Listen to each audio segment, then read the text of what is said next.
I was never able to buy 2 pair of Nikes, 2 cell phones, 2 this, 2 this, you know. You didn't buy anything. Well, okay. So now I get punished because I'm not money worthy, to keep them happy. Keep them happy. I'm cooking them dinner every day. I'm making sure they come home and do their homework, but that's not good enough. Now, granted, have I been with all 3 of these men? Yes. How do you know there's only these 3 men? Because I gave them these 3 men names. This is my truth. Here it is. It's ugly. Now I'm trying to get to the bottom of it. Exactly. None of us would be here. None of us had multiple sex partners, bro. Let he who is without sin cast the first stone. How many sins you got, bro? We're here for hours. Imagine finding out you might have a second dad after 30 years. Bananas, right? Ms. Miller drags Mr. White to court to prove he isn't her dad, while Mr. Wright waits in the hallway. Get ready. This is a real-life soap opera. Ms. Miller, you've summoned the defendant, Mr. White. Prove to him that he is not your biological father, even though he has believed he's your father your entire life. The man you now say is your father is waiting in the hallway. Mr. White, it was only 2 weeks ago that your daughter revealed to you that you may not be her father. Ms. Miller's mom once casually admitted, "I don't know who your dad is," and she's been juggling 2 dads ever since. Instead of choosing, Ms. Miller called both dad. Spoiler, this wasn't gonna stay secret forever. I was raised around both men, but mainly around Mr. Wright. I spent most time with Mr. Wright. I used to go over to his house twice out the month, and I hardly spent any time with Mr. White. Up until the age of me being a teenager, I called both of them dad. My mom, her back was turned to me, and she said, "I don't know who your dad is." 2 weeks ago, Ms. Miller dropped the truth bomb on both dads. It took guts, considering neither had a clue about the other. Their reaction? Let's just say, it gets real awkward from here. What happened 2 weeks ago? Like I said before, I felt selfish because I didn't tell. I had to build up the nerve to actually call them. I addressed both of them. "Hey, Dad." Took a deep breath, and I was like, "I want you to prove that you're my dad." And I asked him again, I was like, I really want to know because I don't know. And then I said, my mom told me that she doesn't really know who my father is. Mr. White isn't thrilled to find out there's another dad in the mix. He's like, "Excuse me, 30 years and now this?" He's mad, sad, and totally thrown off. But he's about to meet his competition. Mr. White, Ms. Miller's 30 years old. You weren't aware all of these years that she was calling another man dad as well? Nope, I don't even know who he is. When I got that phone call, I was wondering, where would you get this from out of 30 years? If she can find out that I'm not her father out of 30 years, somebody could have told me. Growing up, Ms. Miller's mom made sure the dads never met. It was exhausting. One visit here, one there, and no mentioning either. As a kid, Ms. Miller just rolled with it, but secrets like this take their toll. I go over here, I don't mention this dad. I go over there, I don't mention And this you knew dad. that as a child? Yes, it was unwritten. It's like a habit you pick up. Like once you see, I saw my mom talking to one, you were forbidden to say the other's name. So what I did as a child was just picked up on what I saw. Father's Day must have been awkward with 2 dads. Ms. Miller spent more time with Mr. Wright and didn't even have Mr. White's number. Now she feels bad, but back then, she couldn't handle the drama. Well, on Father's Day, I never really had Mr. White's number like that. I didn't call him all the time, and he never had my number. I do want to apologize to Mr. White because I knew exactly where he was for so long. I just kept telling myself, Mr. Wright is my father. I hid from it. Yeah, Mr. Wright walks in looking like he's about to hear the plot twist of his life. He learns there's another dad, keeps his cool, for now. He's called Ms. Miller his girl since she was a baby. You do realize at this point, Mr. Wright, that Mr. White, he is Ms. Miller's biological father. I'm her father. I've been in her life for 30 years. See, that's the thing. I feel like I've been living a double life because I don't even have social sites now. Because if I do family barbecues, which I spend a lot of time with Mr. Wright's side of the family. This part is like that Spider-Man meme. Everyone's pointing and saying, "Wait, she looks like you." Photos come out, but Judge Lake says science will decide, as we all wait for the DNA reveal. This is a photo of Ms. Miller Yes, ma'am. and your mother. You see the resemblance too, Ms. Yes, Miller? Your you Honor, do. everything. I see it all. When you look at that, Mr. White, do you see a resemblance? Yeah, I do. Because you said you also feel like you look like Mr. White. Oh, wow, I never seen it side by side like that. Both dads brace for the DNA results. It has been determined by this court. Ms. Miller's biological father is Mr. White. buckle up, this story is already wild. Ms. Ames grew up thinking one guy was her dad, but another just showed up saying, nope, I'm the real one. Mr. Garcia wants a DNA test, while Mr. Patine says, I paid $40,000 raising her, so hold up. Mr. Garcia, you say you searched for your daughter for more than 25 years. You say the DNA results will prove to Mr. Patton that Ms. Ames is your daughter. You state that after raising your daughter and paying more than $40,000 in child support, you were informed that Mr. Garcia was claiming Ms. Ames is his daughter. Facebook brings back old high school friends and surprise long-lost dads. Mr. Garcia found Ms. Ames online, and they met up, leaving her wondering if this was her real dad. But wait, there's more. We're about to dig into some family secrets. And a year ago, I was in Jersey visiting my family, and I was really looking for her on Facebook, wanting to find her so we can reconnect. Because I always called and always asked about her, and I was really looking for her heavy. We found each other on Facebook last year, and we met at my mother's house and reunited, and we started talking from there. Ms. Ames didn't know she might have another dad until she was 21. Her mom never mentioned it before she passed, and a random relative just casually dropped the bomb later. She finally found Mr. Garcia after seeing his picture online and thinking, whoa, I totally look like this guy. Like I needed some resolution to it. Take you back. My mother died when I was 13 years old. When I was 21 years old, another relative of mine decided to tell me, well, there's a possibility that your dad isn't your dad, that another man is your father. The name that they gave me, I searched for years. I couldn't find him. When they met, it was emotional but awkward, kind of like a viral reunion video. They even visited her mom's grave together, which was both sweet and sad. Mr. Garcia stayed longer just to meet her daughter, and then things got even more intense. There was an instant connection between the two of us. Instantly, we went out to my mother's graveyard because he didn't know anything of my mother passing because he was so far away. He was supposed to go back to Florida. He stayed an extra 2 weeks because he wanted to meet my daughter. I'm torn. I have 2 kids, and I want my kids to know who their grandparents are. Plot twist. Mr. Patton isn't stepping aside easily. He's like, I was there since day one, rocked this kid to sleep, and paid $40,000 in child support. Even the judge was impressed, but Mr. Garcia is just getting started. You feel like you're 100% certain you're her father. Yes, I was there for her at birth. When she was born, I used to rock her to sleep in my knees.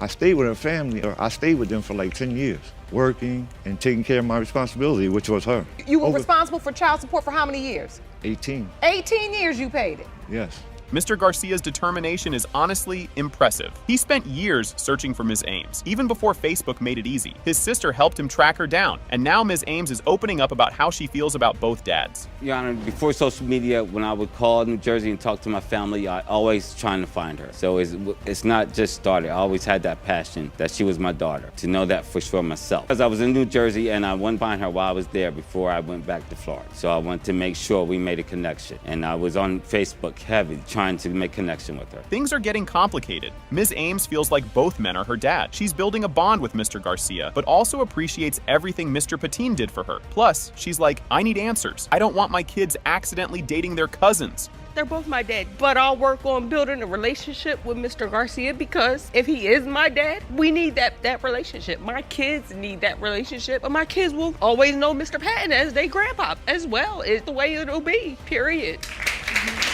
Ms. Ames isn't holding back. My parents should have sorted this 30 years ago. She wants answers for her kids' sake, and the judge totally agrees. But now, it's the big moment. The DNA results are in. I feel like I'm torn in between because deep down inside, I need to know. I need the answers, and I can't speculate on what my parents did. This is something they should have figured out 30 years ago. You are most certainly correct. I can't say what they did and what they didn't do because I was a child. The courtroom goes dead quiet as the results come in. It has been determined by this court. Her biological father is Mr. Garcia.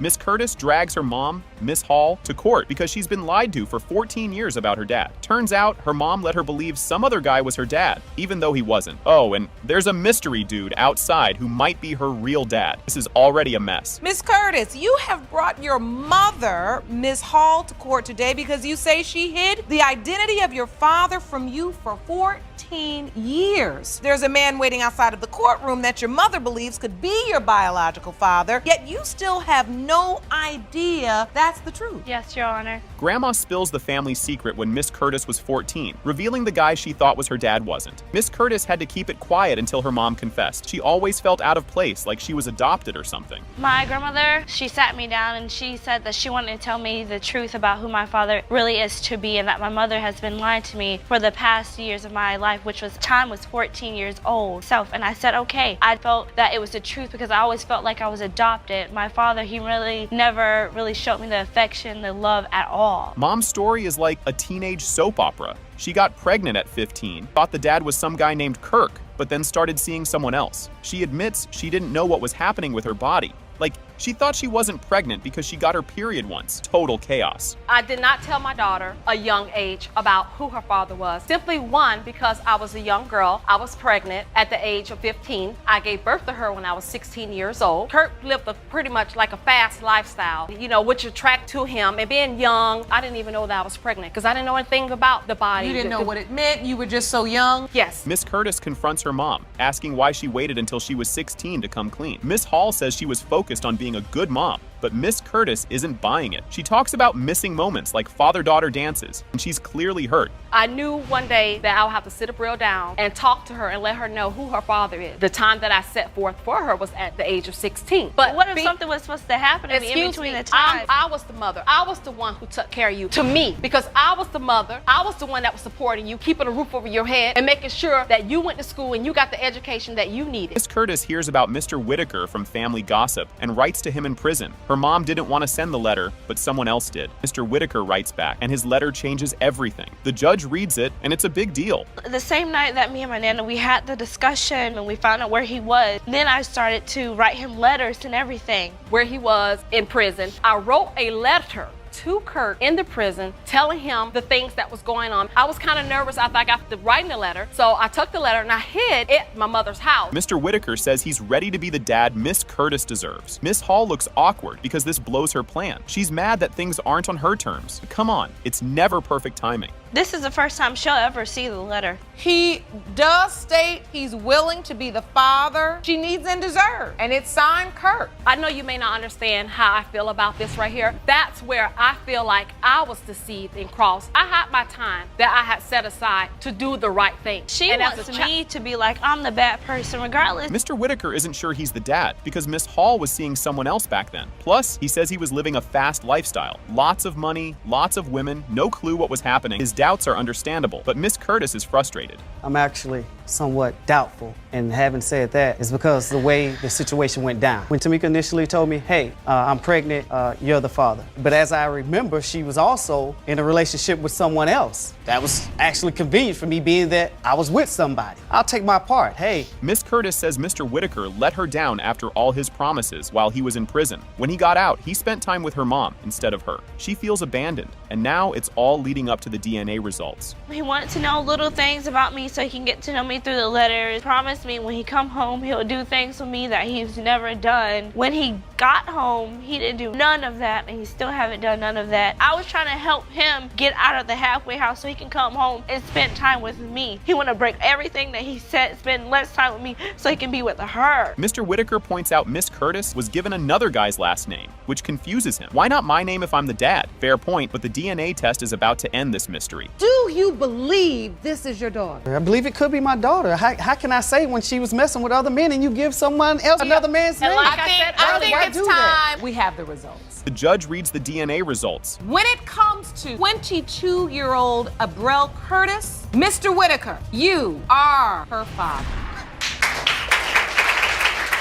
The Eggleston twins are here because their dad just dropped a bombshell. He's not their biological father. He claims he's doing this for financial reasons, and the sisters aren't buying it. Buckle up, because the drama is just getting started. You and your identical twin sister state that the man who raised you recently shocked you when he announced that he is not your biological father. You've petitioned the court for a paternity test because you believe finances are motivating your alleged father's claims. Your statement to the court counters that you know for sure the plaintiff's father is a white man and you are not. Mr. Eggleston admits he always doubted he was their dad because of some shady stuff their mom did. But he chose to raise them anyway, kinda. His story is confusing, but hang tight. It's only going to get weirder. Knowing from the start, I knew they wasn't mine, but something overcame me that... You knew their mother? Yes, I did. I was coming home one day and she was in the backyard barbecuing, and I noticed this big, beautiful smile, big breasts. And notice those, huh? Yeah, and the big cheeseburgers on the grill.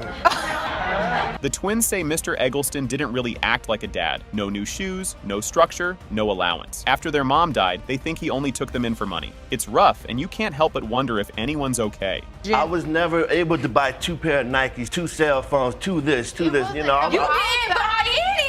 Okay. So now I get punished because I'm not money worthy. To keep them happy. If I cherish them with money, it'd be a whole new different ball game. Cooking them dinner every day. I'm making sure they come home, do their homework, but that's not good enough. A cousin shows up, claiming their mom had a sugar daddy, a white guy who might be the twins' real dad. It's just more chaos on top of chaos. And at this point, you're wondering if there's any end to this drama. But he's talking about a white man that actually, I don't know how to word it, but I want to say he was like her job. He didn't care if she was pregnant. He would have sent her money just because that's what they do. That was his purpose of being there. She didn't just call one. He sent money often. Exactly. Before she got pregnant, he was sending money. The twins share how Mr. Eggleston's doubts made them feel like he didn't belong. They even found his secret journal about not knowing if he was their dad, but deciding to stick around. It's a mix of laughter and tears, and things are getting heavy. We found a journal of his, and basically, I understand that this is something that he been fighting with himself, and it's starting to hit him. So it's like, so then that makes us figure, okay, then now we understand why you treated us like we was always it's something that he hid from. He was in detail saying they came out and I seen them. So something came over my body saying, I'm gonna be in these kids' life. They're gonna need me one day. The judge reads the DNA results, and guess what? When it comes to whether Mr. Rodney Eggleston is the father of Antonia and Rodnea Eggleston, Mr. Eggleston, you are their father. This starts like a soap opera on fast forward. Mr. Rich is mad, yelling about lies, and Ms. Holman is trying to defend herself while Judge Lake tries to keep order. It's already super dramatic, but trust me, this is just the warm-up. Mr. Rich, go back up. You came here to get an answer. I have not called him lately. I don't care, man. That was a nice speech, but that's all it was, a speech. Stop. If Leanne could have had it her way, and now one of us know. At the end of the day, you a liar. I've been telling you this since I was pregnant. I've been telling you I need a DNA test since I was pregnant. Judge Lake talks to Ms. Holman like a tough but caring aunt, calling out her mistakes while reminding her she can do better. The vibe gets serious fast, and you can tell Ms. Holman is feeling it. But don't get too relaxed. Things are about to get messy again. You've admitted to where you've gone wrong, and you've also allowed us to see a little piece of what your real heart is. You think we don't know you are confused and just out there riding on a wing and a prayer? I'm here with you and for you. Just when it seems like things might calm down, Ms. Holman drops the bomb that there are other possible dads. Mr. Matthews enters, and it's like a reality show reunion, with side-eye galore. If one dad wasn't enough drama, now we've got a whole crew. Can you tell me about these other possible fathers? Well, just like with Mr. Rich, I told him I didn't remember whether we were together around the time of September, which was around his birthday time. Mr. Matthews is the same thing. The only difference with this is Mr. Rich knew about him. Mr. Rich did not know about Matthews. Mr. Matthews shows up cool and admits he could be the dad, casually mentioning he went to doctor appointments with Ms. Holman. This makes the other guys mad. It's got "I was there for her" vibes, but Mr. Matthews seems unsure himself. The drama is real, and it's only getting juicier. You've had an ongoing sexual relationship with Ms. Holman for the past 4 years? Yes, ma'am, and I was taking her to a couple of her doctor's appointment for the baby. Do you want to be her biological father? I mean, if I am, I'll accept it as my own, because I don't think our friendship will never end. So you also are in love with Ms. Holman? To a certain extent, yeah. Ms. Holman admits she was with all 3 guys, and it's awkward but honest. Judge Lake appreciates her honesty, but you can see the guys are furious. The tension is thick, but you know the real bombshell is coming with the DNA results. Now, granted, have I been with all 3 of these men? Yes. How do you know there's only these 3 men? Because I gave them these 3 men names. This is my truth. Here it is. It's ugly. Now I'm trying to get to the bottom of it. Exactly. None of them would be here if you were sure. None of us would be here. None of us had multiple sex partners, bro. Let he who is without sin cast the first stone. How many sins you got, bro? We're here for hours. Judge Lake gives Ms. Holman a pep talk, telling her she's still worth it, despite her mistakes. It's wholesome and a bit like a motivational video. Then you remember, the DNA results are next, and it's about to get intense. Every day we wake up and we have to remind ourselves, you worth it. I slept with this guy on Thursday, you still worth it. I slept with this guy on Friday, you still worth it. I came up short over here, you're still worth it. You hear me? Finally, the DNA answers come. It has been determined by this court. Mr. Drumgold, you are the father. Exactly. This is straight up bananas. Imagine finding out at 10 years old that your dad isn't actually your dad. That's exactly what happened to Ms. Manship, who then spent 20 years trying to track down her real father. Ms. Manship, at the age of 10, you were shocked and devastated to learn that your dad was not your biological father. That began your 20-year search to find the man your mother claims is your father. After your exhaustive search, find him, you came up with nothing. Can you even imagine looking for someone with nothing but a name and one old photo? That's exactly what Ms. Manship did after her mom told her who her real dad was, armed with just that tiny bit of info. She sat me down. She had one picture. This is the one picture that she gave me that I've had for the past 20 years. I just look at it. She says, this is who your father is. He was the only other person I was with. He's the only one that it could be. We had a place where we hung out when we were younger, and I would stop a police officer and I'd say, how do you go about searching for somebody? She hit up old school Yahoo chat rooms. Yep, back in the day, people searches, and even asked random people in Arkansas if they knew her dad. She was basically a one-woman detective agency, but with zero luck, making you wonder if this mystery would ever get solved. I would go do people searches online. Back whenever they had like the Yahoo chat rooms, the state that she told me he was from, which was Little Rock, Arkansas, I would go in there and I'd mention his name, say, does anybody know this man? I believe he is my father, and nobody ever had any information they could give me. We even went back to where all they met. you had to go on was this photo you the have one picture and the one name. Imagine sitting down one day and boom, someone tells you might have a kid you didn't even know about. Mind-blowing, right? That's what happened to Mr. Lau, who admitted he'd never heard of Ms. Manship until the court contacted him. The dude was totally blindsided and emotions were flying all over the place. When is the first time you heard about her? When the court contacted me just recently. You never knew she existed. No, Your Honor. But you did have a relationship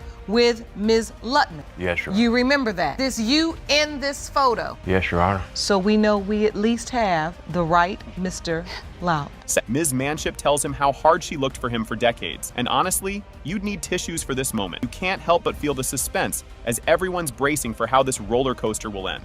Since my early teens, I've searched everywhere. I've searched online, I've asked people, and I've never had a response from anybody in the past 20 years. Nobody has ever given me even a single detail of where he's from or where he lives, if he has any family. I don't know anything. And you've never gotten one lead? Not one. Talk about drama. Turns out there was a wild love triangle back in the day, with jealous exes and even some property damage. Mr. Laup shares how he dated. Ms. Lutman moved in with her and had to deal with her angry ex-boyfriend burning his clothes in a fireplace. Shortly after that, maybe after a couple of months, we had rented an apartment. Were you boyfriend and girlfriend? Yes, Your Honor. And I believe she had she had told me she had 3 kids and that she was about 12 years older than I was, about her ex-boyfriend not being happy about it. We kept it amicable, and then at one point in time, I'm not sure how it happened, but he had burned all my clothes up in the fireplace. Really?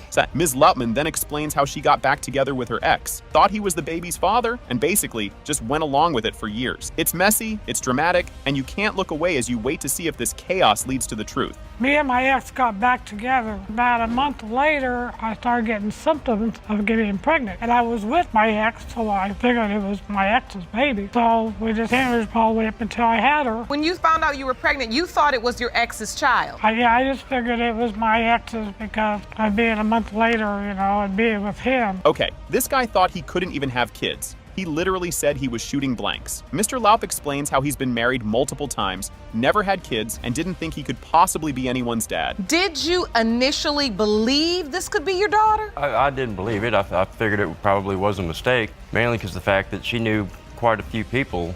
She had a lot of male friends and been married 4 times. First marriage was 12 years and I didn't have any children. Second marriage was 2 years, still no children. Meanwhile, Ms. Manship gets emotional, sharing how she believed so strongly that he was her dad, that she even named her son after him. At this point, the suspense is through the roof, and you can practically hear everyone holding their breath for what's next. I'm just hoping that everything I've been told is true, because if it is, I mean, I'm the only one out there he has. So I've believed that he's been my father so long that I actually named my youngest son after him. You did? I did. This is the moment everyone's been waiting for. Drum roll, please. It has been determined by this court. Mr. Lau, you are the father. The man that she had dropping her off at my house, claiming was her brother, was the dude she was sleeping with. Correct, Your Honor. It definitely was. Then next thing you know, he like, shoot, baby, can I come see you? I'm like, yeah, you come see me, what's up? He came to see me in a Stolo, which they call down in St. Louis, it's a stolen car. That dude jumped out the window. Yeah, the guy jumping out the window situation. What happened? Well, I came out the car, I seen somebody jump out the window, and I'm knocking on the door for like 30 minutes. Yeah, I wish you would have known so much about, we're talking about that you would have known who your child's father was. I mean, okay, but go ahead, school us. So he come picks me up in the Stolo. So whatnot, and I'm looking out the window, he like, yeah, boo, I'm outside. Next thing you know, here come the police like, freeze. Get out the car. I'm like, really? You came to pick me up in the stolen car? But a guy just jumped out the window, but you gotta knock on your own door. Exactly. And so wait, were you there when the guy jumped out the window? Oh, yes, ma'am. I was in my car. I'm looking at him run through the field. Holy moly, did you see that? Ms. Foster steps into the spotlight and throws down the gauntlet, announcing that Mr. Jackson is the real dad of her kiddo, Jakia. She's super annoyed about him ghosting, just when they had plans to raise this baby together. On the flip side, Mr. Jackson is giving her the stink eye, totally not buying it because he thinks Ms. Foster played the field. But hold your horses, there's more drama brewing. Ms. Foster, you claim you and your ex-boyfriend planned your pregnancy only to have him abandon you and deny paternity. You are here to prove that he is your daughter, Jakia's biological father. You want him to step up and take care of his daughter. You won't believe Ms. Foster isn't holding back. She's all about setting the record straight on the daddy drama. Because, let's face it, the little one's got Mr. Jackson written all over her. She's peeved he's bailing on daddy duties. Mr. Jackson fires back, accusing her of keeping the baby off Instagram to dodge, proving he's the father. Don't go anywhere. The fireworks are just getting started. I'm opening this case today because, Your Honor, I have a 1-year-old child who we plan on having. She looks like him. He doesn't step up to nothing. I mean, he's posted pictures on social media. That's not my baby. She don't even post the baby on social media. I'm not talking about social media. I'm talking about real parenting. I can't say I admit to anything because I always say I'll do this and I'll do that. Whoa there. This is where it heats up. The courtroom dives into the nitty-gritty of their bumpy affair, stirring up stories of past relationships, a new baby on board that Mr. Jackson is now side-eyeing. The air is thick with claims of cheating and hush-hush secrets, sketching out a love story that's anything but smooth. Ms. Foster throws down the gauntlet, insisting she's mom of the year, which Mr. Jackson just laughs off. Buckle up. We're diving deeper into the chaos. How did this relationship even start? Relationship started through social media. We found each other through Facebook. Social media, I should have known. We found each other through social media, so we had a mutual friend. They vouched for him, said he was a good person, so we jumped into a relationship. I had my first child, and he did come bring us to his mother's house, but he was claiming my first child knowing she wasn't his baby, but then when we planned a baby, he doesn't deny this child at all. Grab your snacks. This is getting juicy. Amid her declaration of being a supermom, Ms. Foster's brag triggers a heated retort from Mr. Jackson about her so-called secret romances. The story thickens with tales of betrayal and shenanigans, as Mr. Jackson accuses her of cozying up with some guy she calls her brother. As they untangle this messy love knot, keep your eyes peeled. More bombshells are on the way. He told me I was going to be his baby's mother, because I'm the best mother in the world. That's why he said it. Actually. Facts. No. The man that she had dropping her off at my house, claiming was her brother, was the dude she was sleeping with. Correct, Your Honor.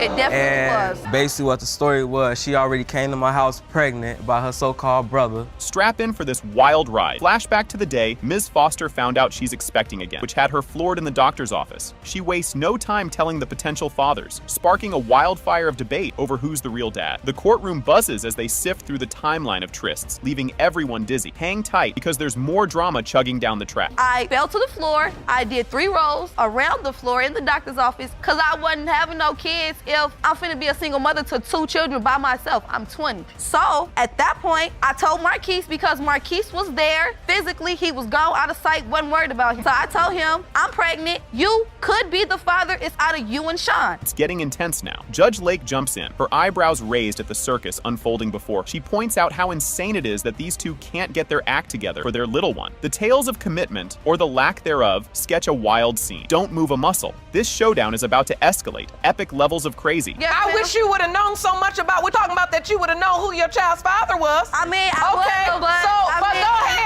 School us. Girl told me you had 2 boyfriends because he had 2 girlfriends, and you were sleeping with them at the same time. Were you having a sexual relationship with the other guy at the same time you were having it with Mr. Jackson? Not the exact same time. Brace yourselves for the grand reveal. Jerome wheels in with the DNA test results, and everyone's holding their breath. Is Mr. Jackson the dad or not? Drum roll, please. It has been determined by this court. Mr. Jackson, you are not the father.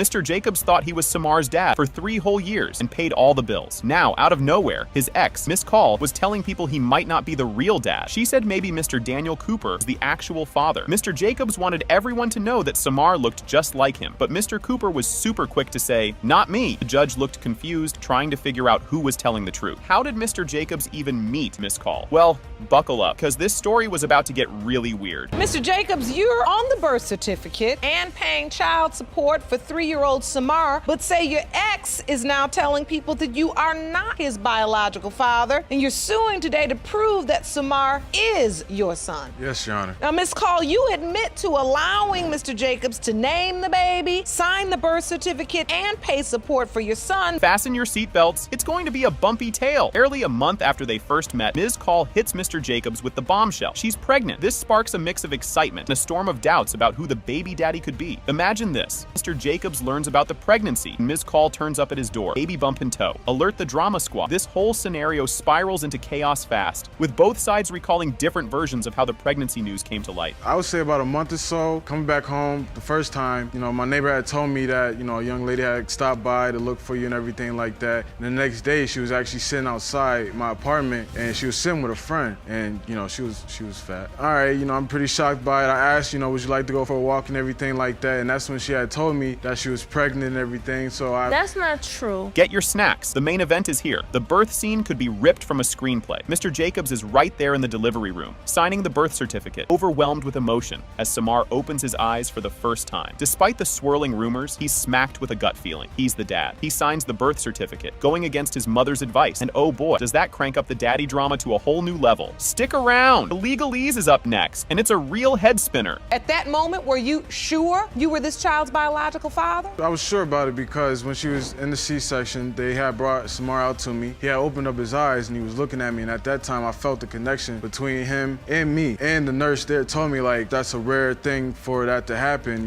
Usually the babies don't open up their eyes. Their eyes, that was a sign. That was a sign, correct. Jump into the legal maze with me. The judge clarifies the stakes, noting that putting your name on the birth certificate locks you in as the father, science aside. This crucial moment of emotional decision at the hospital has Mr. Jacobs wrapped up in legal ties that won't quit. Things are about to heat up with a surprising new development. That by signing that birth certificate, you were acknowledging paternity. You were saying, I am, by executing this, signing my name here, I become the legal father of this child. And at that point, it's not even about biology. It's about signing the birth certificate means you're the legal father, and that's how you're looked upon. This is where it shifts into a real-life drama series. Enter Mr. Cooper. The man Ms. Call now suggests might be the legit father. She's all about pointing out how much Samar resembles toddler pics of Mr. Cooper, like they could be clones. However, Mr. Cooper is steadfast in his denial, firm in the definitely not my child camp, adding yet another twist of chaos to the story. Hang tight, the plot's about to thicken even more and the truth gets murkier. Your Honor, one of Mr. Cooper's family members showed me a picture of Mr. Cooper when he was 3-year-old. My son is 3-year-old now. They look just alike. And when you saw that picture, you saw your son? Yes. And every day I look at my son, he looks more and more like Mr. Cooper. He has his same eyes, same nose, same forehead,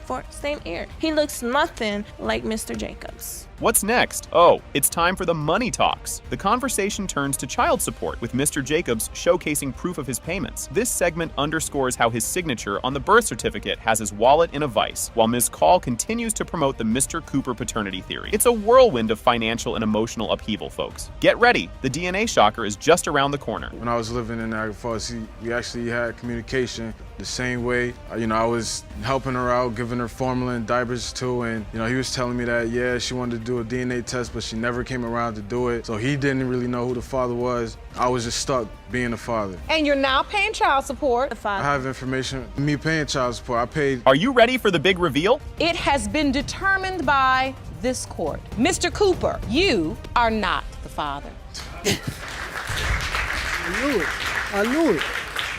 Buckle up, because here we go. Miss Richardson kicks things off by saying she and Mr. Smith were all lovey-dovey, planning to start a family together. But just after baby Kalani makes her debut, Mr. Smith flips the script, starts denying he's the dad. She's all about proving how pumped Mr. Smith originally was to have a baby, but then paints a picture of him changing his tune faster than a DJ at a dance party. Strap in, because it's only going to get wilder from here. Ms. Richardson, you say you were in an exclusive relationship with Mr. Smith and even tried to have a baby together. But after you conceived your daughter Kalani, Mr. Smith started denying your baby. Yes, Your Honor. You intend to prove he is the father today. Wait, what? Mr. Smith throws a curveball, saying he wasn't even in town when Kalani was supposed to be conceived. He hints he knows who the real daddy might be, stirring up a pot of drama soup with his claim of being out of the picture. And just when you think you've seen it all, the next bit dials up the drama. Mr. Smith, while you admit to having a relationship with Ms. Richardson, you say you were not in town during the window of conception and claim to know who the father is. Hold your horses, folks! Miss Richardson lays out the timeline like a pro, insisting that Mr. Smith was all in on having a mini-me because he wasn't sure how long he'd be around. She's dropping dates and details, trying to show they were together when Kalani was conceived, including cozy appointment visits. It's getting hot in here. And guess what? The emotional roller coaster is just leaving the station. Around the time we were together for about 8 months, he had told me he was in a situation where he didn't know if he were going to live a long time, so he had said he wanted a child with me. Me being young and dumb and I was actually in love with him, I agreed on it. I had sent for him to come in town for the weekend, so we can go home on weekend. That day we did have sex, and that's whenever my daughter was conceived. Whoa, grab your popcorn. Miss Richardson gets teary telling us how Mr. Smith was all about having a baby at first. The court's digging into Mr. Smith's wishy-washy feelings, while Miss Richardson is standing her ground, claiming he wanted to leave a piece of himself behind. The stage is set for some serious heart-to-heart, and you won't believe what's coming next. Well, she was like, No. she had baby fever. No. And I was like, not at all. I did not have baby fever. I was only 19 years She was talking to me old. the whole time on the bus talking. She got baby fever. That was actually him. And I basically was like, well, we both agree we want to have a baby. We can have a baby, like we could, start trying to have one. The judge isn't having any of it and serves up some real talk. She advises Miss Richardson about the serious biz of baby making and the forever kind of changes it brings. Mr. Smith's casual attitude gets a major side eye from the judge. Oh boy, get ready, because the next part dives even deeper into this soap opera. Ms. Richardson, I can't let you go any further unless I just have a moment with you. Okay. You cannot have babies by everybody you feel like you fall in love with. I can see, we about 3 minutes in, and I can see that you decided you had fallen in love with him. Everything you heard come out his mouth was through the lens of love that you had created. You'll need extra butter for this popcorn. As the saga continues, Mr. Smith shares his side. Yeah, he was excited at first about the baby news, but then the doubt monster started creeping in. He suspects Miss Richardson might have played away games, if you catch my drift. The plot thickens, and yep, there's more family drama just around the corner. I actually was excited. You were excited? Yes, ma'am. At what point do you feel doubtful then? I was doubtful at.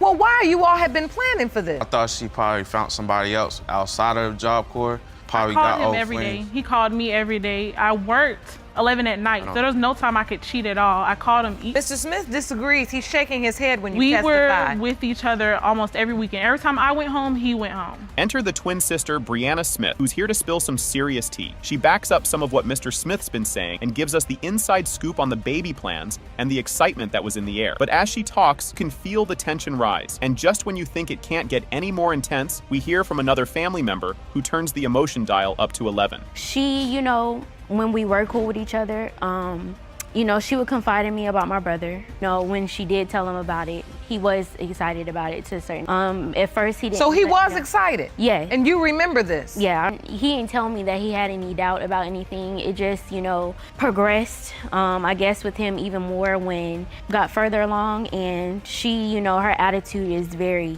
very vicious. Get out the tissues, because it's about to get emotional. Twins mom, Darlene Bagley, steps up and shares her deep hopes that Kalani is her granddaughter, touching on the family's heartstrings and their struggles. She's rooting for a happy ending, but admits the family drama and the mysterious video have her worried. And hold on to your hats, because the DNA results are up next, and they're a doozy. Do you believe Kalani is your granddaughter? Yes, I do. They always did, but I stayed neutral, because I didn't want to get in between. I'm on my son's side, but that's everything in me. He was holding the baby and kissing on her. I'm like, I don't even know this. If you're a godfather, why we don't know you? Where did you come from? Every time he gets mad, he said, oh, that's not my daughter. Oh, that's not my daughter. Here it comes, the big reveal. Court reads out the DNA results, and guess what? It has been determined by this court. The biological father is Mr. Smith.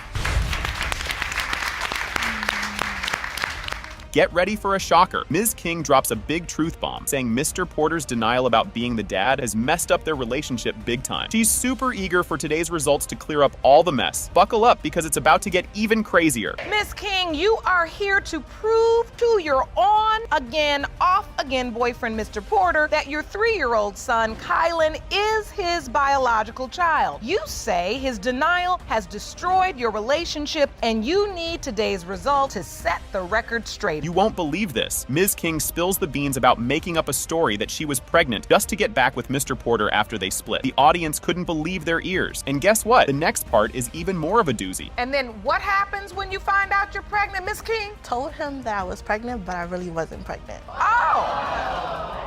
Now, all right, Mr. Porter. So then Ms. King admits she lied and said she was pregnant. What happens? You're pregnant, what happened? At the time, she told me she was pregnant. So I decided, because I didn't have my father in my life, I decided I'm gonna step up to the plate regardless. Hold on to your popcorn, because here's another twist. While explaining her tale, Ms. King lets slip that a month after her fake pregnancy story, she actually got pregnant for real. Talk about confusing, and the plot thickens. Keep watching. But maybe about a month after her telling me she was pregnant, walked in the room with a pregnancy test and was just waving it around like she was pregnant. I was confused. Then I started to think, like, how you pregnant?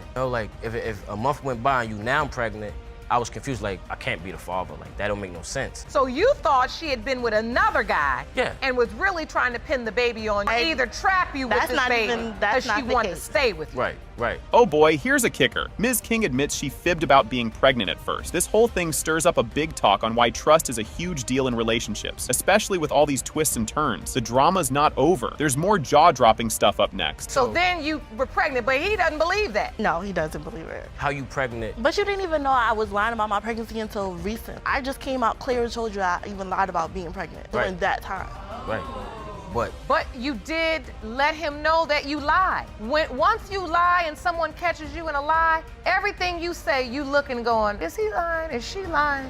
That's just how it works. That's what trust is about. Imagine Mr. Porter's face when he finds texts on Ms. King's phone from another dude while they're at the hospital. The drama level is off the charts. You might want to sit down for this. Things are about to get even wilder. When she was pregnant, like in the hospital, giving birth to Kylan, she was like, you could say drained, tired, so she went to sleep. I grabbed the phone and I seen some text messages between her and another guy. So that right there was like... But why were you going through my phone? We're not together. This is a picture of you in the hospital. Correct, when he was first born.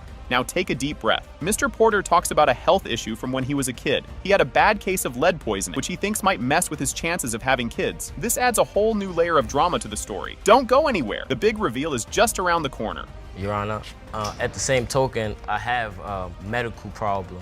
When I was a child, I was diagnosed with the second highest case of lead poisoning in the state of New York. And I'm 26 right now, and I've never had any children at all until this situation. Wait for it. Bam! The results are in, and guess what? It has been determined by this court. Mr. Porter, you are the father.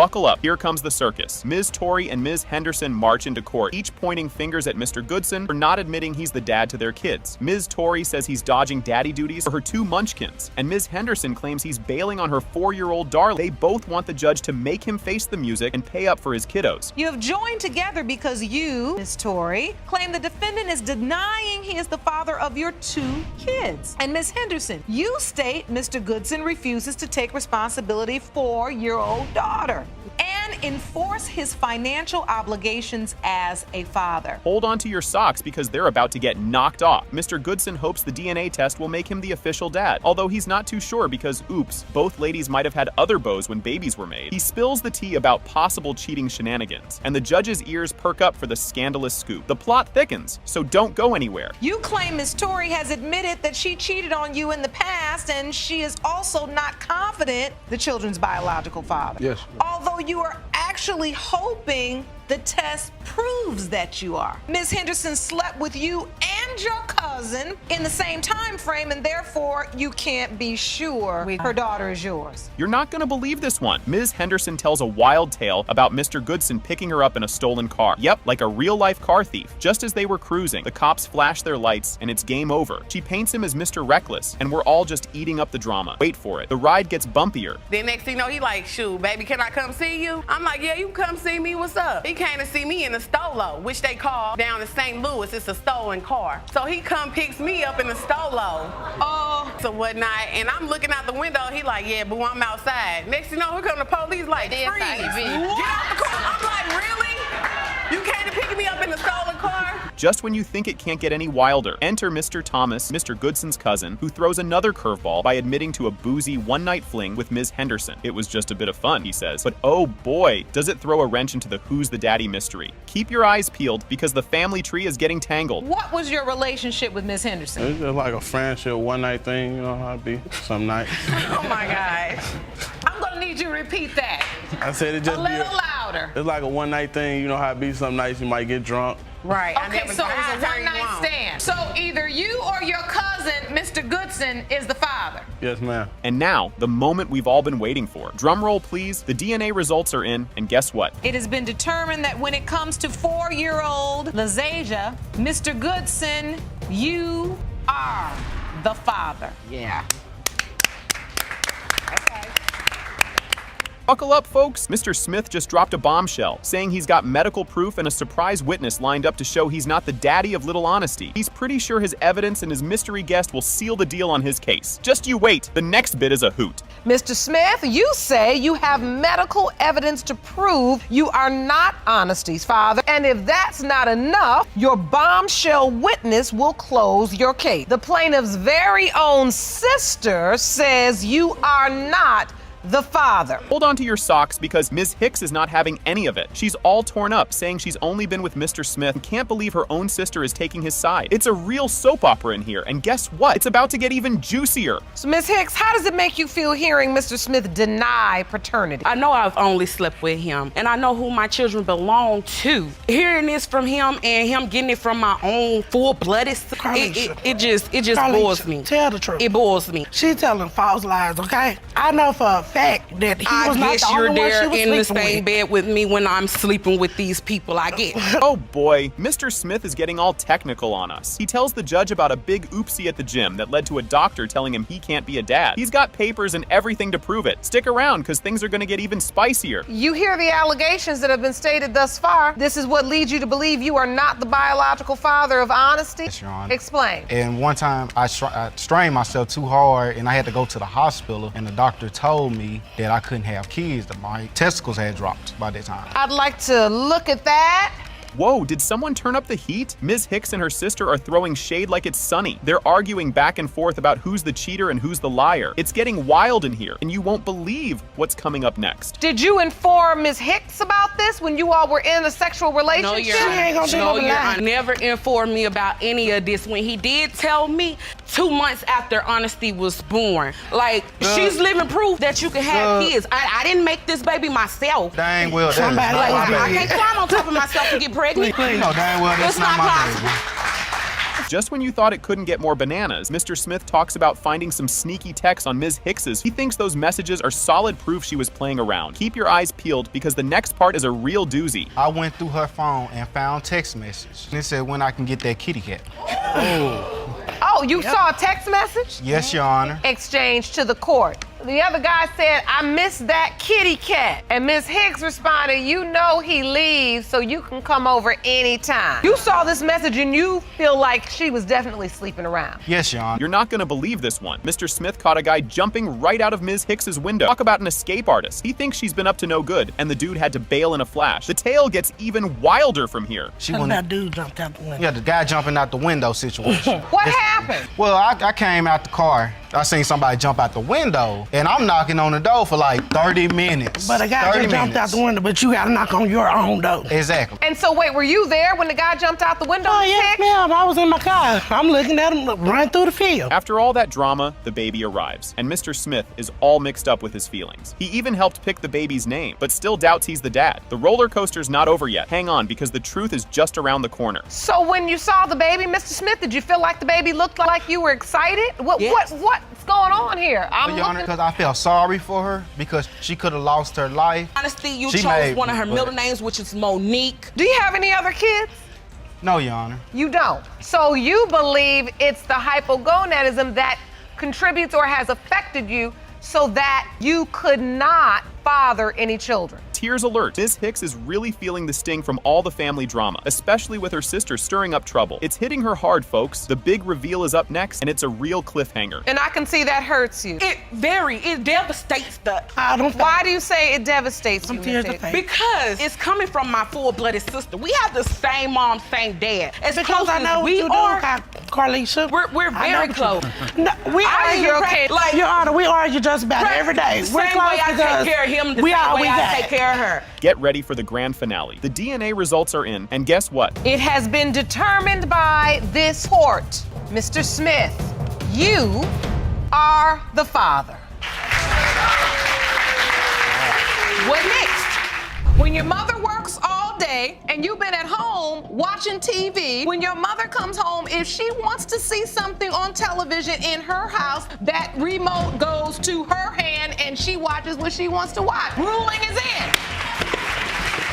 She said she was in a sexual relationship. That's one. She had the baby and tagged the dude name in the picture. If the baby mom, why didn't you tag me in the picture? She tagged another guy and say she doesn't know who the guy is. Well, why the picture still stayed on your Facebook? And my family had to tell me, oh, you know she tagged another dude name in the picture. I got evidence for that too. The case kicks off with Miss Capples claiming Mr. Harris is the father of her son and wants him to sign the birth certificate. Meanwhile, his girlfriend is right there, and Mr. Harris denies everything, demanding a DNA test. This drama is heating up fast, and it's only going to get hotter. Ms. Caples, you say you are 100% certain that the defendant is your 15-month-old son, Jasion's biological father, and today he's going to put his name on the dotted line right in front of his girlfriend. Miss Capples says their relationship was just hookups, and she blames his girlfriend for making him deny the baby. Mr. Harris insists it's not his, and everyone's just dodging responsibility. Just when it seems clear, Mr. Harris drops a strange twist. To be completely honest, Your Honor, me and Mr. Harris, we were never in a relationship. Let's clarify that now. We were just sleeping together. Sleeping together. That's pretty much it. Were you in another relationship? No, I was not, no. I wasn't. You find out you pregnant. Obviously, you weren't using protection if there's a question that he's the biological father. Yes, Your Honor. Things turn confusing when Mr. Harris admits he heard about the pregnancy, but then didn't hear from Miss Capples for months. He says he started doubting when she dated someone else while pregnant. It's all a blame game, and Miss Capples is ready to show some evidence. She texted me and told me she was pregnant. Then she disappeared for months. When she texted you and said, I'm pregnant, what did you think? Are you now with Miss Mayfield in a relationship? That's when I had got with her in a relationship. She was around 5 months. She got jealous of what me and... What is there to be jealous about? I don't care about you guys being Miss Mayfield. So go ahead. Sit her down. Miss Capples brings out a calendar to prove her timeline matches her pregnancy with Mr. Harris. He's confident, but Mr. Harris is still uncertain if he was even with her. It's a mess, and just when things seem clear, it gets more ridiculous. As you can see, my son Jason was born January 9, 2016. Me and Mr. Harris were intimate for 9 months, all the way up the beginning of May. We started talking around September, Mr. Harris. Like I said, all the way up until the beginning of May. If you go back 9 months, 1, 2, 3, 4, 5, 6, 7, 8, bring you to April, and this is the window of conception where my son was born. Mr. Harris admits he was with multiple women and didn't even know Miss Capples' real name. Miss Capples denies seeing others, but the situation is chaos. It's impossible to look away, especially as they argue about who showed up when the baby was born. Were you involved with more than one man? No, I was not, and he did not tell me that he was dealing with other women while me and him were talking. So I did not know that he was playing the Men usually don't tell you. They want to keep She getting went through my phone, text other women back. Cut me off. Yeah, that's the time y'all stopped talking. I know, boo. I know the whole story. I'm sure you do, because you were there, right? And you were there when he was... He don't even know your real name. You were. Miss Capples says Mr. Harris didn't come to the hospital because he was at work. He showed up the next day, but claimed the baby didn't look like him. Things are awkward, and there's a twist about who else was there that's coming up. Did he get to come to the delivery room? He didn't have a ride, Your Honor. I was at the work when she delivered the baby. The next morning I came up there. When I looked at him, he didn't look like me at all. I had been here, my doubts, but like I say, everybody around town says that she goes around saying it's another guy's baby. Did you sign the birth certificate? No, I did not. Because you did not want to, or you were not even asked to? Both. I wasn't asked. I had my doubts. Miss Mayfield, Mr. Harris's girlfriend, was the nurse in the delivery room when Miss Capples was giving birth. Miss Capples says she was spying, but Miss Mayfield says she was just doing her job. The tension is intense, and now the fight's about visitation rights. What is this about the hospital room, Miss Kate? I'm undergoing surgery, getting ready to have my tubes tied. That is my job. As a woman, I would not want to be in a room with a woman that's having my boyfriend's baby. Okay, so you were the patient. You work at the hospital, right? Yes, ma'am. And then that was where they told you your station or where you were supposed to be? You were assigned to that? Today, we got our stuff to do. Yes, ma'am. Miss Capples lets Mr. Harris's family see Jason, but keeps him away from Mr. Harris. He and Miss Mayfield are upset, saying she's doing it on purpose. It's pure chaos, all leading to the DNA results. Miss Caples, you're letting his family members see supposed the with baby? his sister. I'm like to go out all the time. I don't That's the go only out. reason. What are you Because you talking could easily about? give him to him when he did. He don't have to would be drive out somewhere. too. You don't at have home to. with the kids. What you Right. talking No, about? he don't. All right, one at a time. One at a time, ladies. Ooh-wee. The DNA results are in. It has been determined by this court. Mr. Harris, you are not the father. Thank you. Thank you. You didn't sleep with no one else. Judge Lake introduces Poyer v. Poyer, with a mom suing her son for $5,000 in unpaid rent. She says he needs to grow up, while he claims she treats him like a servant. This is going to be a wild ride. Brace yourself for some intense arguments. Ms. Poyer, you have brought your son to court today and you are suing him for $5,000 in unpaid rent and utility bills. You say in your statement that you feel it is time for him to start acting like a man before he becomes a father. You are here today to make him face his responsibilities as an adult. Ms. Poyer calls her son lazy, and he fires back, accusing her of making him do everything. Their insults are sharper than a comedy roast, and Judge Lake steps in to settle things with her no-nonsense approach. My son, he's lazy. I'm your mother. I try to do the best that I can for you. You cannot just want to lay around, not want to do anything, not want to help me, take care of the household, or help me pay any bills. You cannot talk to me like I'm one of your friends in the street. How you say it, but she's the total last person that should even be saying something like that. Ms. Poyer wants control of the TV after a long day, but her son disagrees. Judge Lake's swift ruling is like a mic drop, but they're not done yet. Things are about to get messier. When your mother works all day and you've been at home watching TV, when your mother comes home, if she wants to see something on television in her house, that remote goes to her hand and she watches what she wants to watch. Ruling is in.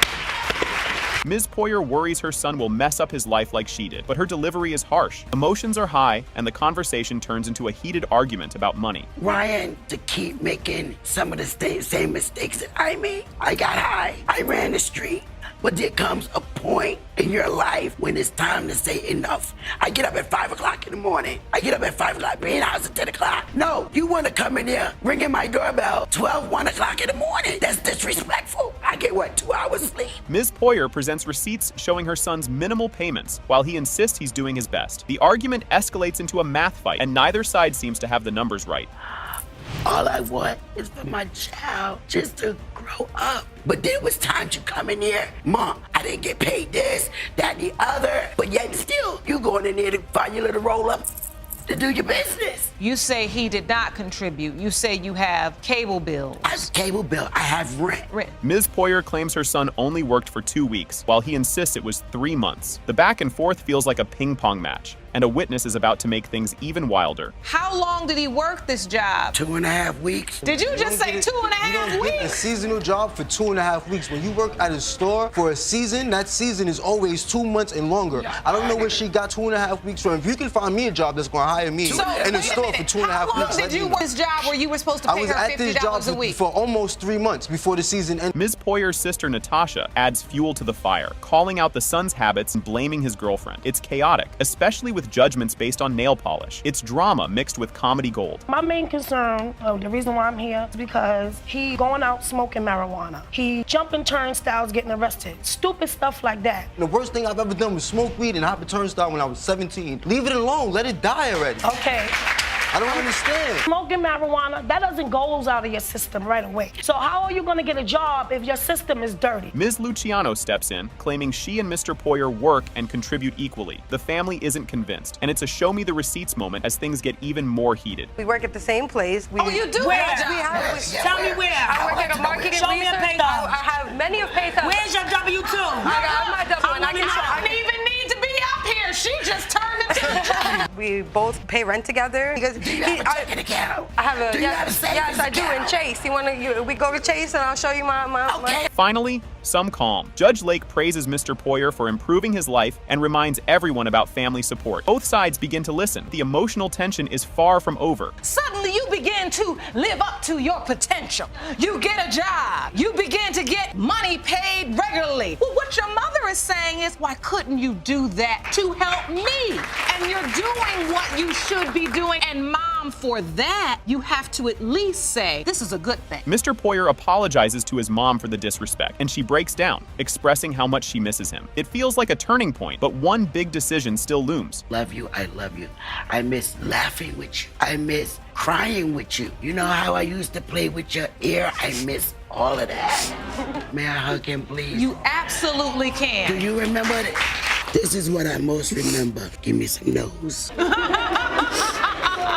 Oh, yes! This story's got it all. 2 boyfriends, a baby, and a lot of drama. Ms. Harris is stuck between her current boyfriend, Mr. Murray, and her ex, Mr. Donaldson, who both might be her daughter Anaya's dad. The goal? Figure out who's actually the father. Spoiler, this is just the beginning. Things are about to get way more chaotic. Ms. Harris, you have been caught in a love triangle. There are 2 men in court today claiming to have fathered your 18-month-old daughter, Anaya. Your current boyfriend, the plaintiff, Mr. Murray, and the defendant, your ex-boyfriend, Mr. Donaldson. Ms. Harris describes how things with Mr. Donaldson went downhill fast. When she got pregnant, he doubted her, then fell for someone else. He barely showed up for any of the baby stuff. Then, just when the drama seemed done, his family jumped in to make it even messier. From my understanding, we was dating. But then when I got pregnant, he told me he had feelings for another girl. He told me that he didn't want to be with me. So I was basically alone during my pregnancy. He was there during the baby shower. He came to the hospital with his mom when I had her. So wait, you're dating Mr. Donaldson, you're in a relationship. You all are boyfriend and girlfriend? Yeah, we were. Mr. Donaldson's mom was on board with being a grandma until she saw Mr. Murray with the baby. Suddenly, the family pulled away, leaving Ms. Harris to deal with it alone. But things get even weirder when Mr. Murray gets dragged into this train wreck. I did not find out about it until she was about 5 months, maybe. When he told me about it, I accepted that he was, because that's what Chastity stated, that he was the dad. At what point, Mr. Donaldson, did you say, Mom, I have something I have to tell you? I didn't even tell her, honestly. I told my father, and my father told her. That works too when you're scared to tell Mom.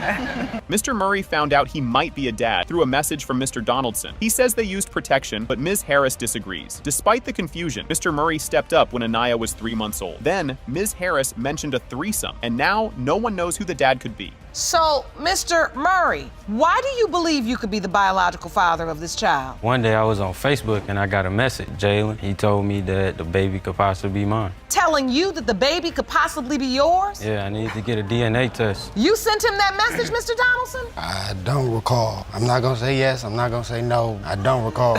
The timeline is a mess. Ms. Harris says it lines up with Mr. Donaldson being the dad, but admits she was also with Mr. Murray. Oh, and there was a threesome in December. No one seems to remember who used protection, so the court is left trying to make sense of it all. It's like a soap opera gone wrong. You said your doctor told you your date of conception was around February the 10th. Yes. Anaya was born on October 21st, when you were intimate with Mr. Donaldson. Beginning of February and the end of February, and then we stopped. So the beginning of January, around here, the beginning of February with Mr. Donaldson? Yes. DNA results are in. It has been determined by this court. Mr. Murray, you are not the father. That's okay. That's okay. That's still your baby. This is like a reality show gone wild. Mr. Harvey says he spent $496.52 on baby supplies for a kid he doubts is his, claiming they met on a dating app. And boom, she's pregnant in 2 weeks. Ms. Jett wants a paternity test to shut him up. And trust me, it only gets messier from here. Mr. Harvey, you are asking the court to award you $496.52 for baby supplies you say the defendant, Ms. Jett, demanded for a child you adamantly deny is yours. The speed of this relationship could give anyone whiplash. They met, moved in, and she got pregnant all in a month. Now, they're fighting over cheating accusations, baby stuff, and even Facebook drama. So you meet each other, move in together, and get pregnant all within a month. Yes. Find out you're pregnant, you tell Mr. Harvey. And he was so happy. You were happy when you heard the news? I was happy. Because you thought it was your child? Yes. After she found out she was pregnant, we stopped talking. She moved back to Orlando. She wrote. Because he was so sexually active with other women. He was cheating on me. Watching them argue over receipts was like kids fighting over cookies. Mr. Harvey shows $500 in baby expenses, while Ms. Jett complains it took forever for him to buy it. The judge starts grilling them, and it's clear neither of them is backing down. And this is all before the baby's born. Yes, but then you responded back. Okay. It took him months and months to buy this stuff. I've been asked him for this. I begged for him to buy Is this a stuff. receipt. A receipt, and I spent that I close see to $500 on everything. A pack and play, is close to what you get. A pump, bottle scrubber, bedtime wash. Mr. Harvey's doubts are fueled by a Facebook tag. She tagged another guy in a photo of the baby, and he's wondering why it wasn't him. She says it was an accident, but trust me, it's about to get even crazier. And she said she was in a sexual relationship. That's one. She had the baby and tagged the dude name in the picture. If the baby mom, why didn't you tag me in the picture? She tagged another guy and say she doesn't know who the guy is. But why the picture still stayed on your Facebook? And my family had to tell me, oh, you know she tagged another dude name in the picture. I got evidence for that too. The petty fight over money goes to the next level. Ms. Jett claims she paid more for baby stuff, while Mr. Harvey says she's using government assistance. The judge steps in as they argue like it's a ping pong match. Here's all the expenses that I've been taking care for of my daughter alone. He's suing me for $500. Her diapers is a little less than what he's suing me for, but her diapers are close to what you're suing me for. Her diapers is dang near that money, $500. Every time you needed diapers, whenever you needed something, every time she called me, I gave it to her, Your Honor. Mr. Harvey says she asked another guy to pay for an abortion. She denies it, but he insists he saw the text. The judge struggles to keep order as the tension skyrockets. After she had the baby, she was trying to get pregnant again. She told me she was pregnant or whatever, so I went and got her and stuff like that. And then she had started going through my phone. I was like, all right, well, I'm gonna go through your phone too. So I go through her phone, right? She telling this dude, she said, you need to pay for this abortion. No, I didn't. And the whole time she was never pregnant. She told me she was pregnant for me, and then she telling some other dude he need to pay for abortion. Mr. Harvey's aunt comes in, doubting the baby is theirs, because it doesn't look like the family. She's confident it's not their kid, and the judge isn't so sure. Things are about to get even more dramatic when Ms. Jett's mom arrives. Looking at my nephew's other children, we have strong genes. And all his brothers look alike, his brother's kids look alike. And I have they have the same heads. And our family have big eyes. Xavier and Xavier's family. His children look just alike from different moms. Everybody looks like the Harveys or the Highsmiths. Baby has no genes of us at all. Head shape or anything. Me, I have strong genes. Well, that's my opinion. Ms. Jett's mom says Mr. Harvey promised to care for the baby, and now he's backing out. She's upset, and tensions between families escalate. Mr. Harvey then reveals another shocking reason for walking away. He called me and told me that Shadeja was pregnant. I didn't meet. No, he hadn't met me, but you called me and told me my daughter is pregnant and how I shouldn't worry about you leaving. I did not know Kim until after the baby was born. No, you didn't know me. I didn't know her. Oh, I did not know her until after the baby was born. Mr. Harvey claims he felt unsafe after Ms. Jett threatened him. He says says he'll support the baby if it's his, but won't risk it until then. The judge says it's time for a paternity test. Get ready for the results. I lost my job because I was supposed to go to work that morning, and I came over there. We wasn't even talking. She was in a relationship our whole pregnancy. Called me and said, I'm having a baby. I didn't go to work and got fired. After she had the baby, that's when I got to know her. She is not the person that... somebody that you don't know? Because the child wanted to be in a child's life, and if that child mine, I want to be in a child's life. The DNA test is in. Pertaining to 4-month-old Nolani Harvey. Mr. Harvey, you are not her father. It's fine. That's fine.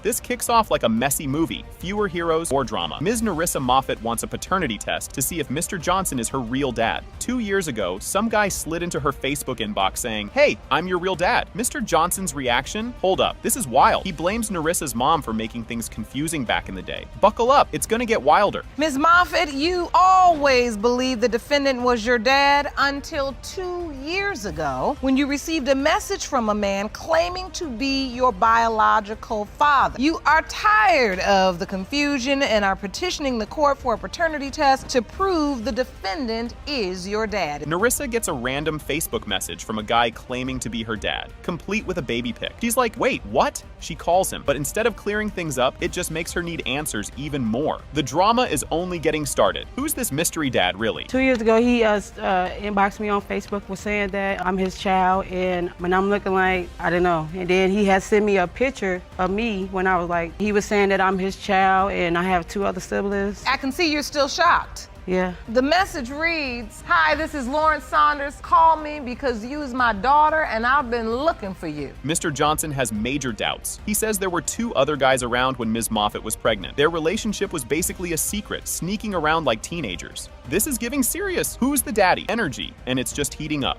Me and 2 more other guys was, at the time was dealing with Ms. Moffett. I just had doubts that I was her biological father at the time when she was little. I didn't know. I really didn't. I didn't know if I was the father or not, so. Ms. Moffett reveals she slept with both Mr. Johnson and Mr. Saunders on the same day. Yup, both men could be Narissa's dad, but she thought Mr. Johnson was a better fit. Everyone's confused, especially the courtroom, and they're about to hear even crazier details. I wasn't sure who was the father because, see, Mr. Johnson, and at that time, Mr. Johnson was at work, so I stayed around till he get off work. I had went to one of my friend houses named Mr. Saunders, which I was dating. Basically, I ended up having sex with him that day and Mr. Johnson at the same time. So that's why I'm not sure. Ms. Moffett admits she kept the 2-dad situation from Narissa her entire life. Narissa only found out 3 years ago and is understandably upset. Her mom says she didn't want to hurt her, but that ship has sailed. Things are about to get even messier. But Narissa testified that it was just 2 years ago that she was told that there was another possibility. But you didn't tell your daughter. No, Your Honor. But you're not telling your daughter that 2 men could possibly be the father. I told her, that it could be a possibility. When did she tell you this, Ms. Moffett? 2 years ago. But I just want to get this over with. Narissa got really sick and called for her dad, Mr. Johnson. He stayed with her for 3 nights, while Mr. Saunders, the other maybe dad, was nowhere to be found. This is straight out of a soap opera, and the courtroom is hooked on every word. I stayed out of it until Rissa got real sick. Went to the hospital and spent time with her. I said to myself, man, this child is laying up here fighting for her life, really who her father was, and she said she wanted her father there. And he told me, he said, Ron, you need to get to Indiana as soon as possible. We don't know if Rissa's gonna be much around here much more long. The moment everyone's been waiting for. It has been determined by this court. Mr. Johnson, you are her father. Yes, oh my God. This kicks off awkward right from the start. Ms. Fisher claims Mr. Stewart is her baby's dad, but he's not so sure. Stewart says she had options back then, and he's not convinced. The judge already looks tired, and we're just getting started. Ms. Fisher, you're here to prove that Mr. Stewart is your daughter Kalia's biological father. Yes, Your Honor. You state that your daughter has a serious medical condition, and it is imperative that you know the father's medical history. Ms. Fisher is certain Stewart's the dad because they were hooking up when her daughter was conceived. She admits they weren't always careful. Yikes. And says Stewart denied it when she got pregnant. She's here for her kid's sake, but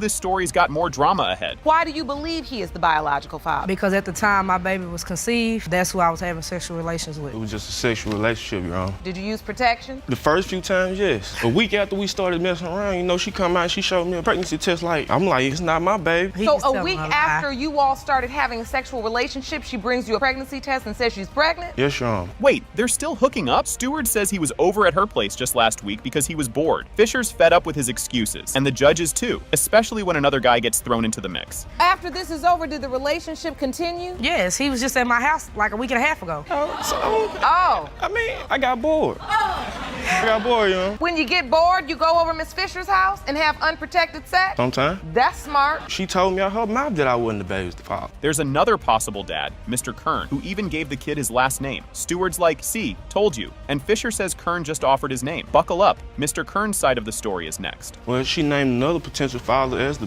biological father, and then another man signed the birth certificate. Which man is this? Mr. Kern. Mr. Kern? Yes, Your Honor. There's another man's name on the birth certificate. Is this true, Miss Fisher? His name is not on the birth certificate, but my daughter does have his last name. Mr. Kern hooked up with Fisher around the same time, but doubts he's the dad. She lied to him about another kid before. He thought her older child was his, but a DNA test said otherwise. Kern's still salty, and things are just getting messier. That you could potentially be Kalia's biological father. Were you aware of this? Yes, ma'am. I'm not denying that I'm not her father. She always been lying to me, you know what I'm saying? Because we already done went through this one time with an older child inboxing each other on Facebook. It always starts with Facebook, don't it, Jerome? Fisher drops some serious news. Her baby has a heart problem and might need surgery. Both guys start shaking their heads, saying they have no heart issues, which isn't super helpful. The judge looks like she's had enough of this circus. The doctor says she has a hole right in the middle of her heart, and she has too much blood going to her lung. And so in 2 months, they might have to do surgery if the hole doesn't close. Oh my goodness. Either of you gentlemen have heart issues? No, Your Honor.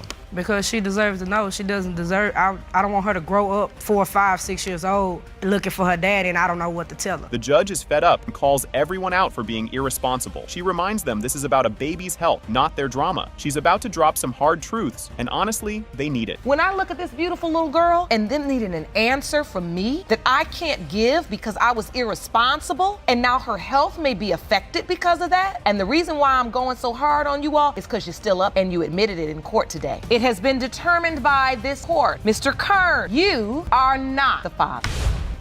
A few weeks. 3 days later, she was pregnant by October 12th. I left September 14th. That was less than a month. No, That's I a lie. If he would have never left us there in the first place. So you're saying, Miss Villa, you had sex with Mr. Carr where? In one of his friend's car when he picked us up. He picked us up and we did it right there with him driving. That was on the 14th. Who is Pizza King? Except for the beginning, before I met you, before we even started really talking like that. And why are you bringing his social media up? Because that's his social media. You don't even know his name. You don't even. You gave him. This whole situation could have been avoided if he would have just He have no money. leave a message and say, I'm going to go. And that's the day you think Trinity was conceived? Yep. With Mr. Carr in the car? Yes. The back of the car. What do you mean? That was not social media. That wasn't even text messages. No, that was not. I have a question. I didn't even have his number. You had his number and his message. And Who is Pizza King? I don't know. I don't even know. I never met him. He like in the restaurant texting me. This is straight up wild. Mr. Taylor drops the bomb that his fiancée, Ms. Jackson, told him while she was pregnant, that he might not be the dad. Then she switched gears and said he was the father. And now he's in court trying to prove he's not. Meanwhile, he's been raising this kid thinking it's his. Mr. Taylor, you say your fiancée, Ms. Jackson, dropped bombshell on you when she was 9 months pregnant and told you that you may not be her child's father.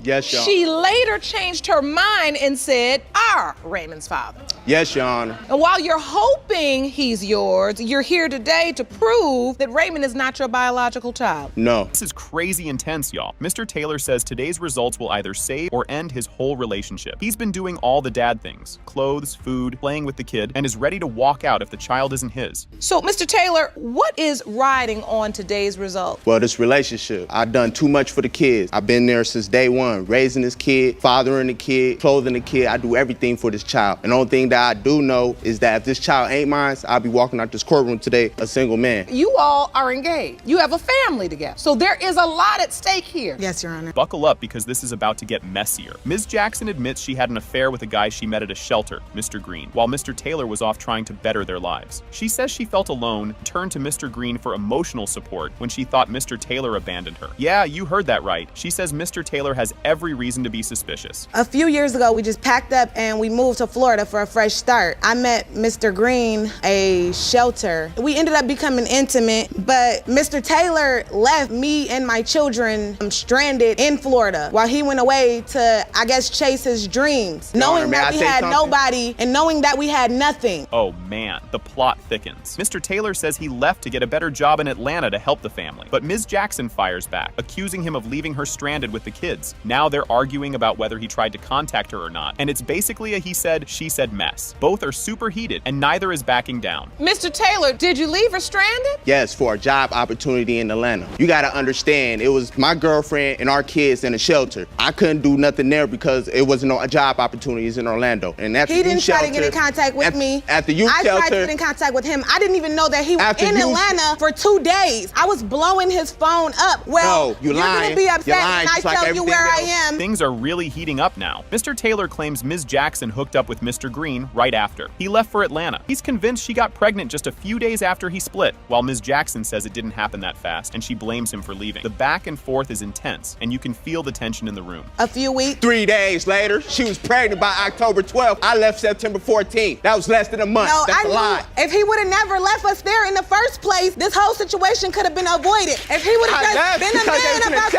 situation, they didn't have no money. Leave a message and say, I'm going to go. He's saying, but Ms. Jackson, when I left, you never sent your money. Let's get some order. Okay, this part is straight up jaw-dropping. Mr. Taylor says he found out about the whole Mr. Green situation from a random Facebook message. Yep, social media drama alert. He thought the baby was his the whole time until he confronted Ms. Jackson, who admits she didn't tell him because she didn't want to lose him. Well, a guy that was on Facebook, he inboxed me, basically telling me that LaJoy was pregnant by Mr. Green. That was my first time even hearing about it. I confronted her. You've been talking to her on the phone? Yes. And she's never mentioned I'm pregnant? No, but I confronted her about it. I was still having a lot of, emotional depression over our relationship. Facebook contact saying it was Umar Jr. though. This part, pure chaos. Mr. Green walks into court and confirms that, yep, he had a thing with Ms. Jackson. He says she told him that Mr. Taylor left her to chase a rap career in Atlanta, and he felt bad for her, so he stepped in to help. But get this, while they were together, she was still texting Mr. Taylor. I guess I met her in the shelter. When I met her, she told me that he had left her for a rap career in Atlanta, just left and didn't want nothing to do with her, had nothing to do with her, didn't want to take care of the kids. So I sat there and I felt bad, we vibed, and then I was going through stuff with my baby mom at that time. Then it got to a physical level. When we left the shelter, I just got, I got my place, my condo, two-bedroom bathroom by myself. I got that. This moment is absolutely bananas. The DNA results are finally revealed, and guess what? It has been determined by this court. His biological father is Mr. Green. I figured. Okay, buckle up because things get awkward and crazy right from the start. The judge introduces the case of Valentine versus Jordan. Ms. Valentine is super confident that Mr. Jordan is the father of her baby, while Mr. Jordan is equally sure he isn't. It's like a showdown, and you can already tell this is going to be one wild ride. Ms. Valentine, you are here to prove your 3.5-month-old son, Michael Jordan, is the defendant's biological child. You claim Mr. Jordan did not deny your son until you moved on and began dating other men. Oof! Ms. Valentine wastes no time calling out Mr. Jordan for being a total liar right in front of everyone. She accuses him of pretending like he wasn't involved during the pregnancy. She drops the bomb that he even cut the baby's umbilical cord and asked her to name the kid after him. This is where the real fight begins, and you can feel the drama cranking up, but just wait, it's about to get even more personal. You don't believe you are little Michael's biological father? No, not at all. That's a lie. Because this whole pregnancy after birth, you begged me to name him after you. And you've been there through my pregnancy. I mean, you cut his cord. So if you want to keep lying in front of this judge, it's going to cause problems for you outside this courtroom. Yes, I suggest that you tell the truth because it's going to cause a lot of problems. But that was because if it was my kid and I wasn't there, then I would feel bad. This has to be one of the funniest and most random things said in a courtroom. Ms. Valentine explains she met Mr. Jordan on a dating app because she was looking for a one-night stand. Then, out of nowhere, she says she likes her men with a dash of ugly. The judge and everyone else burst out laughing because, well, who says that? Things chill out for a minute. It won't be long before the heat's back on. How did you all even meet? Went on a dating app. I went on a dating app because I was looking for a one-night stand because that's all it was supposed to be. So, I was on the dating app and I saw Michael. And I swiped right on him and apparently he had swiped right on me as well. I like my man, I like him with a dash of ugly and stuff. And it's like, he fit the description because he had a beautiful, but he had a little dash of ugly. Wait. Just when you think you've heard it all, Mr. Jordan tells the story of how he popped over to Ms. Valentin's house and found another guy there. He walks in, sees some dude leaving, and his jealousy meter shoots through the roof. He's convinced something shady's going on. But just wait till you hear what Ms. Valentin says next. It gets even weirder. Well, I'm knocking on the door, nobody coming. The lights off upstairs. Who is this? Somebody with hair like mine. He came downstairs. He opened the door. The first thing I asked, who is he? She's like, no, he just here for the kids. He was cleaning up my house. Tell me why ESPN was playing in her room with messed up sheets, Your Honor. She don't know. She don't watch basketball. Can you even name an NBA player besides LeBron James? Michael Jordan. Yeah. Michael Jordan. Now this is where things take a turn for the ridiculous. Mr. Jordan starts talking about some mystery guy he calls Pizza King, and apparently there were some flirty messages. He says the text proved Ms. Valentin was talking to other dudes while claiming he's the father. But seriously, who even named someone Pizza King? Stick around, because the real answer about the baby's father is just around the corner. Who is Pizza King? Except for the beginning, before I met you, before we even started really talking like that. And why are you bringing his social media up? Because that's his social media. You don't even know his name. That's the name you gave him. What do you mean? That was not social media. That wasn't even text messages. No, that was not. I have a question. I didn't even have his number. You had his number and his message. And Who is Pizza King? I don't know. I don't even know. I never met him. He like at the restaurant texting me. You could cut the tension with a butter knife. The judge is about to read the DNA results, and everyone's holding their breath. It has been determined by this court. Mr. Jordan, you are the father. Wow, this whole thing kicks off with some serious drama right away. Miss Ramirez is dragging her ex-boyfriend to court because he's refusing to accept he's the dad of her 4-month-old daughter, Mila. She's hoping the DNA results will force him to step up and do his job as a dad. Ms. Ramirez, you have dragged your ex-boyfriend to court because you are tired of him denying your 4-month-old daughter, Mila, and you're hoping today's results will make him finally step up. Things get crazy fast when Mr. Jordan doesn't hold back and calls his ex a pathological liar. He claims he's not the dad, and while he's been there for their other 2 kids, he's sure he wasn't around when Mila was conceived. Yeah, this is about to get even more awkward as they argue over who's really been doing what for the kids. Are you avoiding responsibility, Mr. Jordan? No, Your Honor. I'm just here to prove that Mila's not my baby. She's a liar, like pathological liar. We have 2 other babies together, and I've taken care of Levi and Adrian. Like, I've stepped up. I've changed their diapers. Like, Adrian was here for 7 months. I took care of him. I do everything for them. The last time you came was That's last because you don't week. let me. What you mean? You don't let me. No, because you're broken. You don't have the money to come down. You won't believe it, but Mr. Jordan says he had already moved to another state and had moved on before Mila even became a thing. He explains that because of this, there's no way he could be Mila's dad. This is getting messy fast, and Miss Ramirez is about to drop another bomb about their time together. So you were already living in another state and had moved on. Yep. Which is why you say you are not Mila's biological father. Correct. Ms. Ramirez, if Mr. Jordan was living in a completely different state, you've testified he didn't have any money to come back. The week he had came to visit, he was coming down with a friend. During that time, we were having unprotected sex. I had told him that I wanted another child with him. Hold up, things get wild. Miss Ramirez admits they were having unprotected intimate violence. During the week she says Mila was conceived. She says the timing fits, but Mr. Jordan claps back with a pay stub saying he was in another state. Yeah, this is the part where the whole thing starts spiraling into chaos, and he pulls out proof to defend himself. Of March 18th through March 24th. Yes, the whole week, unprotected sex. And this is the week you say you got pregnant. Yes. Your Honor, that's not, she's lying. I have proof right here that I was in Georgia. I got a pay stub. So this is proof that I was working in Georgia. you were working in Georgia. This is a check for you, Elias Jordan, dated the 22nd of March, 2018. Just when you think this can't get messier, Miss Ramirez reveals she slept with another guy right after Mr. Jordan left. She claims they used protection, so there's no way it's his baby, but this only makes the whole situation crazier. Oh, but wait, because Mr. Jordan's got something up his sleeve. A witness is about to come in. A week after he left, I did sleep with someone else, but I did use protection and he did pull out. A day and a half later when I took a pregnancy test. Your Honor, there's no way, and on top of that, she said that she had actually slept with someone before and she thought she was pregnant by another guy when she was talking on the phone, so. No, I didn't. What did she tell you, Mr. Jordan? She told me that she thinks she's pregnant with some guy, like she just happened to tell me. I'm like, okay. I never said that. That's what she said. No, I didn't. If you thought this was already messy, just wait. Mr. Jordan's new girlfriend steps in with some major tea. She says Miss Ramirez told her she was taking Mila to see another man, and that this other dude could be the real dad. Yeah, things are about to go off the rails, and Miss Ramirez's response will totally catch you off guard. I knew more certainly when she herself told me. She asked us to stay with the boys and that that she's gonna take Mila to go see her dad. She didn't say, oh, this might be the dad. She said, I'm going to take Mila to see her dad. He's gonna give me money for her. He wants to see Mila. The drama goes up another level when they show Miss Ramirez a photo of her, Mila, and the other guy that looks like a full-on family photo. Miss Ramirez tries to downplay it, saying this dude is just a possibility. But it's pretty obvious this is getting out of control. And buckle up, because the DNA results are coming soon. I also found a photo on social media, you know, where she's like taking a picture with the baby and this man, and I found it on there. You found a photo? Yes, ma'am. So this is a picture of Miss Ramirez, Mila, and then the other guy? Yes, I've never posted that. Well, this looks like a family portrait. Does he believe he's Mila's biological father? He knows he's a possibility. The moment of truth is here, and it's big. It has been determined by this court. Mr. Jordan, you are the father.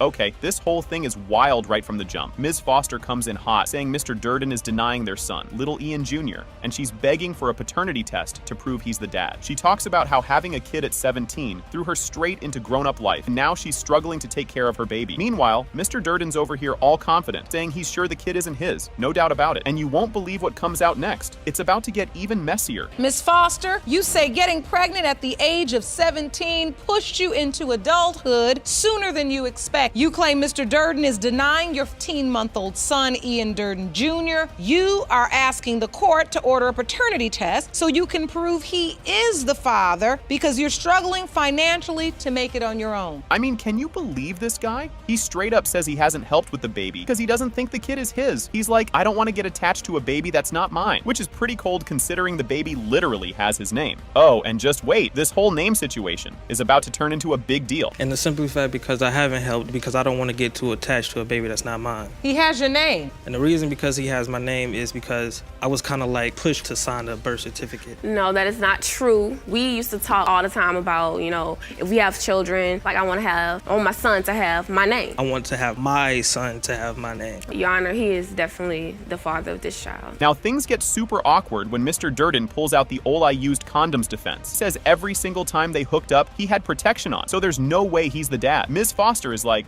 no, not always. And boom, their argument takes off like a rocket. This back and forth is about to get even more ridiculous, so buckle up for some major drama. Every time we had sex, I used condoms. And that is not true. And I have proof of that not being true. And that's why you're saying, Mr. Durden, the court should not order a paternity test. There's no need because you say you used a condom every single time. Exactly, because I spent my money on condoms.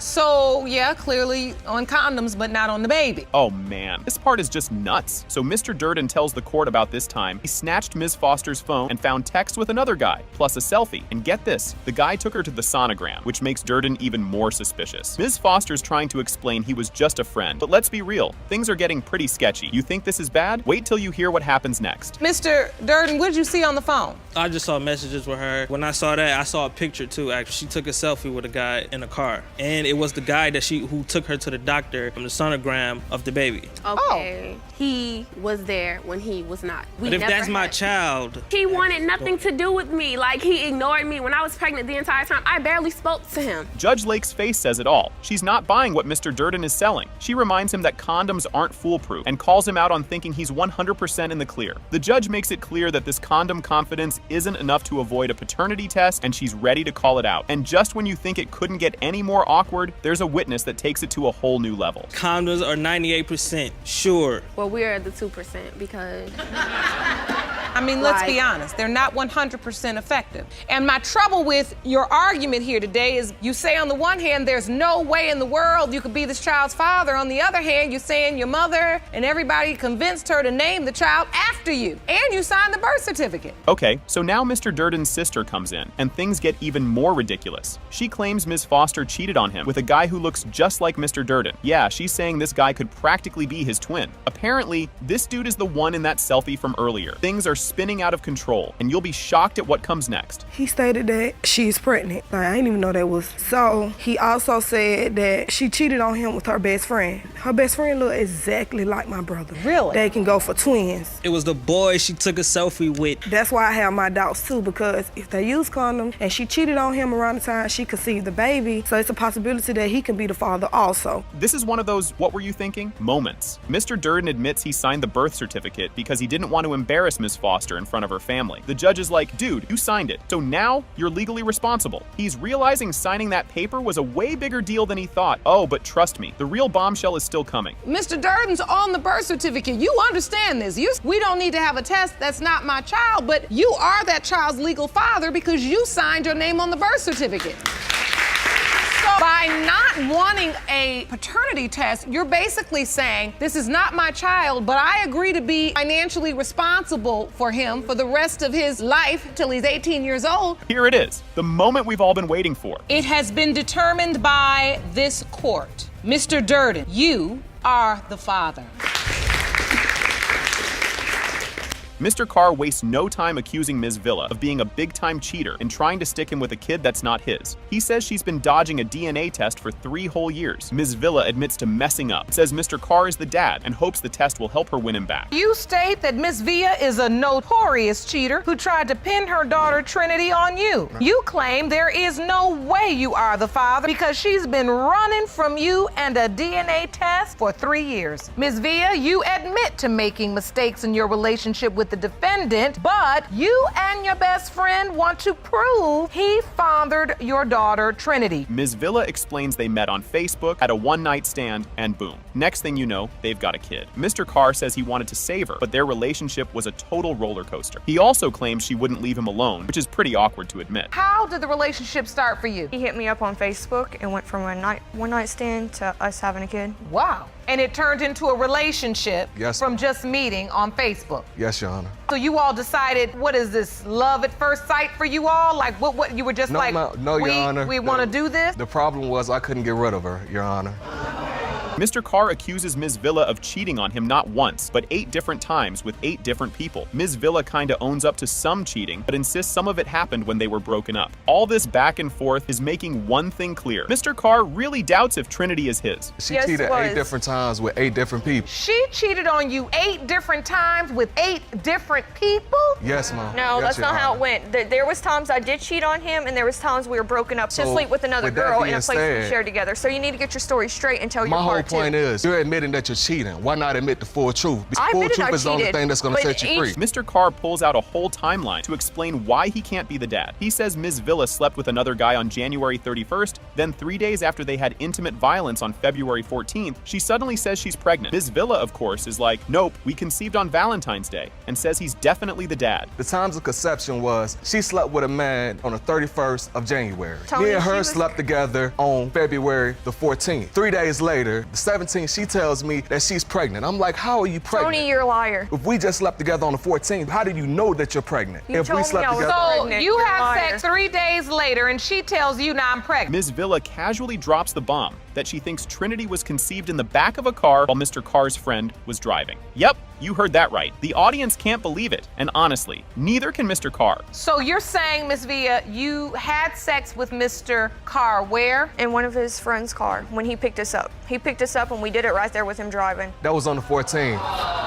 That was Tony, on the 14th. I didn't tell you I was pregnant until a couple of weeks later. And that's the day you think Trinity was conceived? Yep. With Mr. Carr in the car. Yes. The back of the car. Mr. Carr starts getting really emotional, talking about how much it hurts not knowing if Trinity is his. He says he loves her like his own, even though there's always that nagging doubt in the back of his mind. You can feel how much this is tearing him up inside. Trinity is 3 years old. Do you have a relationship with her? Yes, Your Honor. I'm with her just about every day of the week. I play my role as a father. No matter what it is, no matter how much pain or how much that eats me up inside, I still treat her like she's my own child. And that hurts you.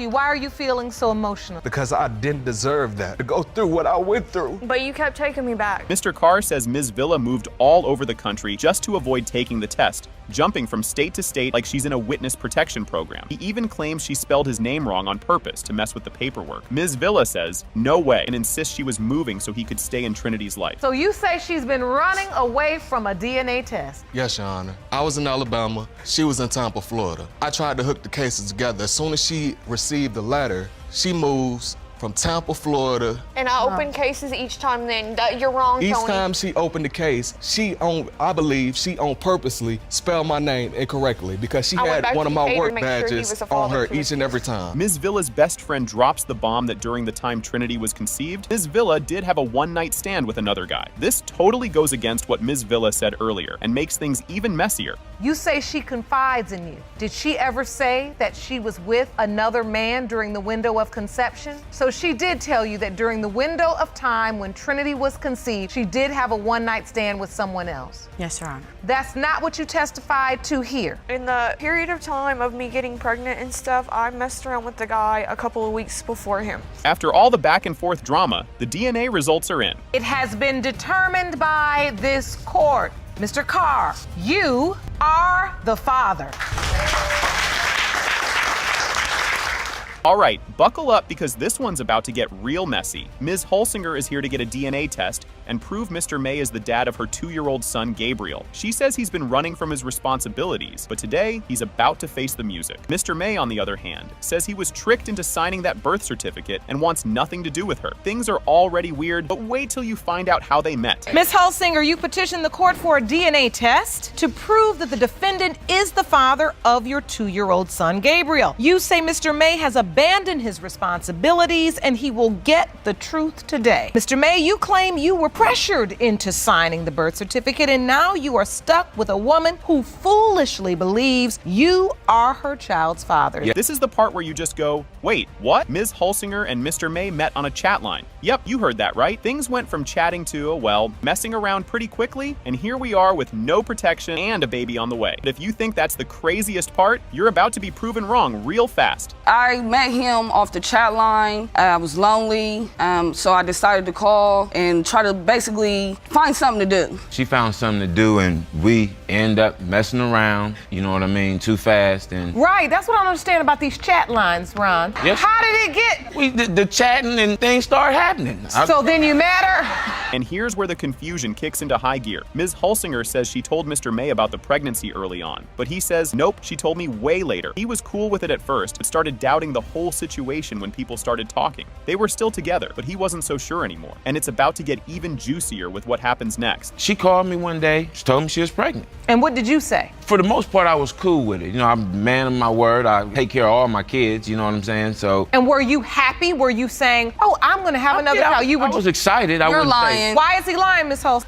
He was like, are you serious? Are you sure it's mine? Did you have doubts in the beginning, Mr. May? No, I did not in the beginning. Oh boy, this is where it starts going off the rails. Mr. May talks about how one day, while he was over at Ms. Holsinger's place, he heard a car beeping outside. Things got real sketchy when she told him to go out the front door, but he insisted on leaving through the back. And guess what? There's another guy standing right there asking for her. And it doesn't stop there, folks, because her explanation is even wilder. A time when I was over her house. One time we was upstairs in a room and hearing beep, beep, beep, beep, beep, beep, beep outside, and you know, it didn't leave. About to go out the back door. She told me to go out the front door. So I say, no, let me go on out the back door. Open up the back door, there's a gentleman right there. Really? And he asked me, was I there for Mrs. Holsing? I was there for one of her family members, and I proceeded to walk on out the door while she hid behind the refrigerator. The story keeps getting crazier. Not only was there a random guy at the door, but Mr. May also noticed some suspicious texts popping up on her phone. And of course, there were rumors flying around that she was involved with other men. He's got every reason to doubt now. But wait till you hear what happens when the baby arrives. That wasn't the only thing though, Your Honor. Oh, what else? I'm not too heavy of a sleeper, so at the time, you know, I'm spending the night with her. I'm seeing messages pop up on the phone. That led me to doubt too. Not only the backdoor situation, but just text messages, you know what I mean? Things things I would hear on the streets and things of that nature. So you were also hearing rumors. A mutual friend had told me that he had been involved with Miss Holsinger. Now, this part will have you scratching your head. Ms. Holsinger says that Mr. May didn't even bother showing up for the birth, and her family had to go drag him to the hospital. His excuse? He had doubts about whether the baby was his, so he didn't see the point in rushing over. But come on, dude, you've been sleeping with her this whole time, and you won't believe what happens when he finally does show up. So when you actually went into labor? Yes, ma'am, he wasn't there for me. My family member actually had to go and get him so he could come up there and see my son. Oh, so they went to go get him. And I had my doubts. That's why I wasn't willing to just go catch the bus or get a ride or anything. Even if your spidey sense has been activated and you've seen other, why wouldn't you show up for the birth? I had my doubts, Your Honor. This next part is just unreal. Mr. May says he was pressured into signing the birth certificate because everyone was saying the baby looked like him. Even though he still had doubts, he decided to be a man and sign it anyway. But now, he's regretting that big time because it made him the legal father. And trust me, the surprises don't stop here because there's another guy in the picture. In your court papers, I see here, it says you signed the birth certificate too. Yes, How did that happen? Pressure.